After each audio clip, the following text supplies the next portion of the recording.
Cam, I knew Cam as the No, I'm not foundation. saying if you know. I'm saying who you think No, is the for me, nicest. Cam. It was Cam in the beginning, but it's Jim now.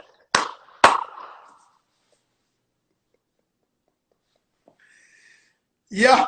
But still, always Cam. Cam is like Rushmore for Dipset for me. You know what I mean? He would be the same. He would be almost equivalent to me. Not even, because he started it and he made everything happen. So I could never take that from him. But I knew Jim when he didn't even rap. And now he's rapping his off. So, you know what I mean? Yeah. Jim is going crazy. It's crazy because, of course, we love them all. My favorite is Jewels out of the trio. Yeah, you know Els spit that. You know what Els do. Shout out to him, welcome home, and all that too. Yeah. He's been my, it started with Cam and then it went to Jewels, and Jim just make great music. They all nice. Because I see some people getting it misconstrued. They all get busy. Don't take the question. This ain't one of those out of context. This is all love. This ain't. And when it comes to the locks, I know you guys are all equal. In digging in the crates, we look at Lord Finesse as the leader. No doubt. Like we all even, but when we sit down and we made an album right now, we would look at Finesse like, all right, Finesse, you hold the floor. Is it like that with any one of y'all in the locks? Like one of y'all will be like, they look at towards the leader, or is everybody's decision? No, I mean, we that's what's peculiar about us. We all three share equal responsibility. You know what I mean? And anybody at any given moment could take the floor, and the other two gotta, you know what I mean, fall in line or, follow suit. Yeah, it's never like one. Yeah. It's never like one general or one, you know what I mean? Like with the last Locks album, Sheik was at the helm of the album.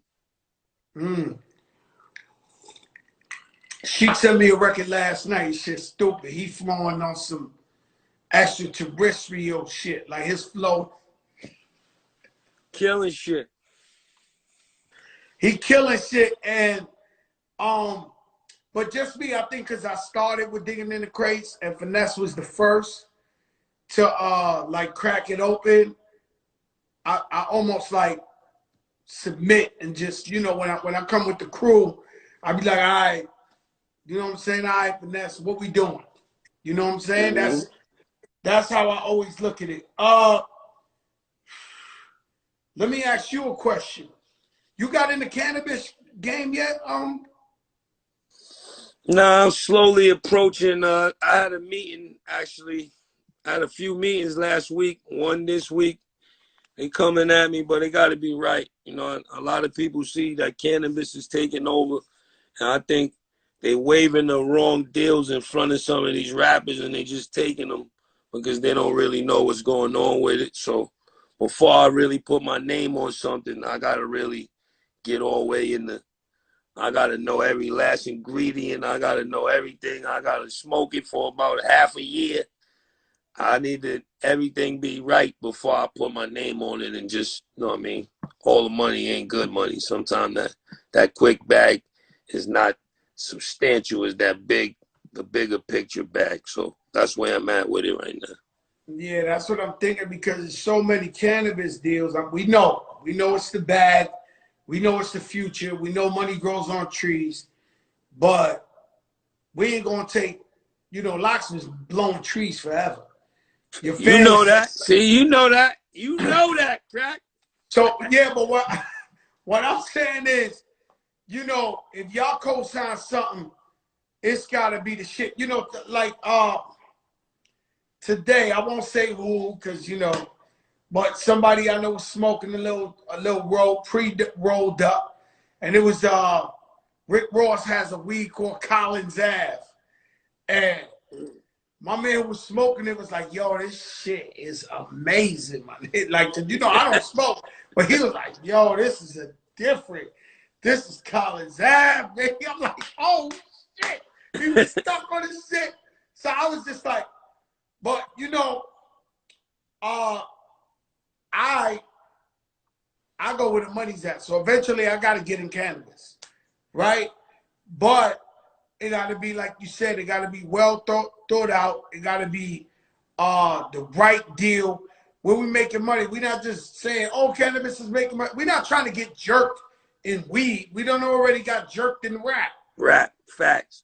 You know what I'm saying? And that's how I feel with everything. I say, yo, because if you go into acting, like I go into acting, and it's like, yo, you got to pay your dues. I'm like, but when the movie come out, they got the commercials like starring Fat Joe. I ain't paying no fucking dues when you promoting the movie starring Fat Joe. Yeah. So in any new business you go into, they almost try to tell you, yo, you got to pay. Fuck that. We need the right deal. Right deal. Facts. That's good. That's good right there. And boom, boom, boom. You know, I just wrote down a couple of little fun questions. You ever doing another album with Fab? Yeah, I think we're gonna do a Freddie and Jason part 2. Def Jam been calling us about it. With this whole COVID, we wasn't able to really, you know what I mean, get together, but they got it on the board, so I think we're gonna do another one. So they got it on the board. So y'all might just go at it again. Yeah, we might do another one. I think that was good for both of y'all. I think you know, everybody respect y'all as spitters. Look, y'all even got to that motherfucking verses. Are you sober off the verse? Yeah. Let me ask you, y'all Tater, you with Sauce money on the verses. You and Fab too. Yeah. What the shit snuck in? What happened? Now, you know that Black Dipset, man. Shout out to Ciroc. Shout out to all of the liquor owners, you know what I mean, in the industry. But it's something about, shout out to OG Juan. When I go to his office, he always make me take a shot of that. So they sent me some of that, you know what I mean, for the verses. And Swiss and them lined me up because they told me I could smoke. And then when we went live, they like, nah, you can't smoke. You only could drink. So the liquor hit me more. My pH balance was off. But I was good, though. I've been drunk. Like, if you ask Styles and Chic, they're like, that was just regular Kiss from the studio. But if you ask somebody from Def Jam office, they like, I never seen them like that before. So you wrote, you in the studio, you written like songs drunk? Yeah. I wouldn't call it drunk. I've written it feeling nice after a couple of. Yeah, like I never wrote a song drunk. Like I never. Nah, like, not inebriated.